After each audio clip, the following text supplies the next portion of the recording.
നമസ്കാരം. ഞാനിപ്പോൾ നിൽക്കുന്നത് കവടിയാർ കൊട്ടാരത്തിൻ്റെ മുന്നിലാണ്.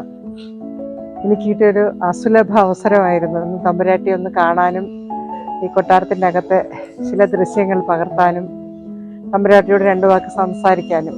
അതിനൊപ്പം തമ്പുരാട്ടിയുടെ ഒരു ആശംസയും എനിക്ക് കിട്ടി. അതെൻ്റെ ഭയങ്കര വലിയൊരു ഭാഗ്യമായിട്ട് ഞാൻ കാണുകയാണ്. നമുക്ക് ആ ദൃശ്യങ്ങളിലേക്ക് പോകാം.